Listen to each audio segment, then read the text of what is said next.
There's so many things I've liked about Space Engineers, and I'm continuing to explore the possibilities of different features, create more elaborate builds, and discover the surprises the devs have placed for players to find.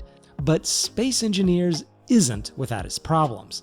So I'm going to give a balanced review of the good and the bad behind Space Engineers.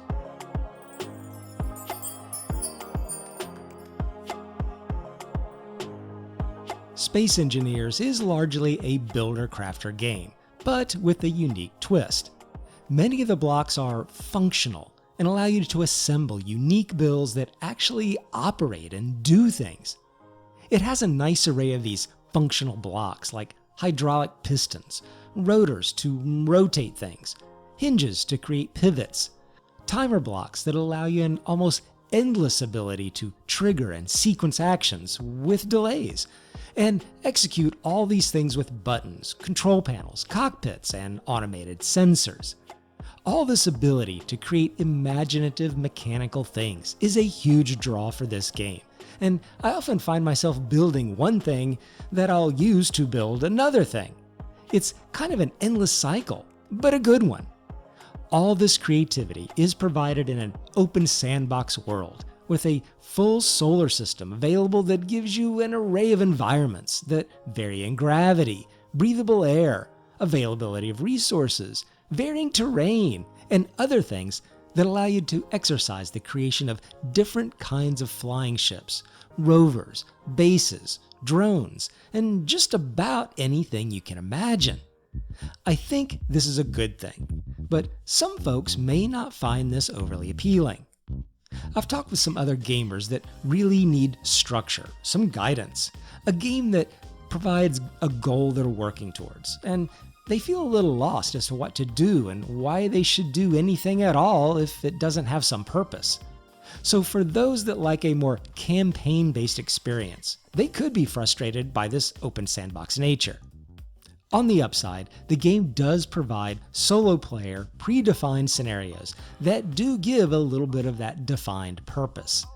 You're really not guided through a typical mission sequence, but it does provide a little bit of a goal and sets you in an appropriate environment with challenges to overcome. This ability to create also comes with a rich array of object shapes, so even though you're working in a voxel world, you're not left with creating everything as a cube. There's multiple shapes, textures, and colors to choose from to exercise that creative nature. The devs did about as good as I suppose they could by grouping the shapes into somewhat logical sets. So after selecting an appropriate shape, you can use your mouse wheel and select one of the variants of that shape. That's good, but it also is a point of slight frustration. To really utilize all those available shapes and create interesting looking builds, you'll find yourself endlessly scrolling through different groups of blocks to find that exact shape you need to fit between certain angles and slopes. And it doesn't end there. You can't even be sure you have the right shape, because each variant of each shape can be rotated in any direction, which can allow it to be used in multiple ways for a variety of transitions, but it's hard to tell if you even have the piece you need until you rotate it around several ways. And you'll often have to go through rotating around more than one piece to find what you're looking for. If you take the time, you can really get some interesting and sleek looking designs, but it is time consuming, and you'll need a fair bit of patience if aesthetics are important. Performance-wise, the game runs perfectly fine on a standalone PC instance, and I haven't had any real issues with that. I'm sure there are those people that are building a to-scale Star Wars Death Star. This station is now the ultimate power in the universe. That may be starting to push the limits of their PC, but by and large, it runs fine. On multiplayer servers, experiences will vary. Keen, the software team, has put out some guidance and advice on how to avoid performance issues and lag, and admins can set properties on the server to help reduce issues. But they often do limit how much a given player can build, how much a faction can build, whether or not you can use scripts, how quickly loose voxels and debris will disappear, and other things that can limit player experience. Even then, more players and more builds will often mean lag, and rubber banding as the server catches up with actions. I haven't found it to be terrible on the server I'm playing, but there are usually about 12 people on at any one time, not 50, and even then, there can be some occasional hiccups.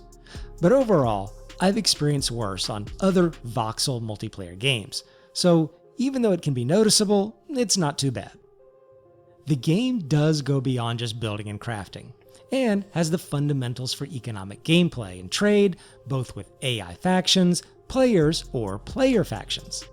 And the faction setup also provides the basis to declare war, offer peace, and build reputation by performing contracts. I cover the economic aspects with a fair bit of detail in another video. I mentioned war, and both PvE and PvP are available in the game. PvE is available in both single and multiplayer servers, and I found that the little skirmishes and encounters with AI pirates in the game offered a nice spicy infusion in an otherwise pretty carefree game. PvP can be a different story, and on a server without any guidelines or rules of engagement, you might need a little bit of a thick skin, because you can pretty quickly lose a build you spent hours assembling. The game does allow you to make blueprints of anything you build, and you can even create what I call 3D printers to automatically generate new ships in the game, and sort of help repair missing pieces of a ship. But that aside, it can still have a little sting to it when one of your ships gets blown up, as the ability to know exactly what is damaged is challenging. I do think the game needs something built in, without mods or scripts, that helps you build things back to that showroom-like condition. It would really help improve the combat aspect of the game. Price-wise, the game sells for $19.99 on Steam, when not on sale, and offers a whole slew of DLCs, which can really jack the price up to over $60. Again, depending on sales and bundle packages. DLC can be a touchy subject, but the developers have made what I think is a pretty smart decision. They didn't lock any important functionality behind DLC content. The base game offers everything you need to experience every aspect of the game. So what does DLC offer? It offers a lot of cosmetics and some special block forms. Cosmetics comes in the form of paints and textures. That's pretty straightforward. The block forms come in a couple varieties. In some instances, there may be a DLC block that offers the same functionality as a non-DLC, but looks different, or is shaped different, and that shape difference might include some alternatives to it, such as different conveyor port placement, or even a different size altogether that occupies more or less space than its non-DLC counterpart.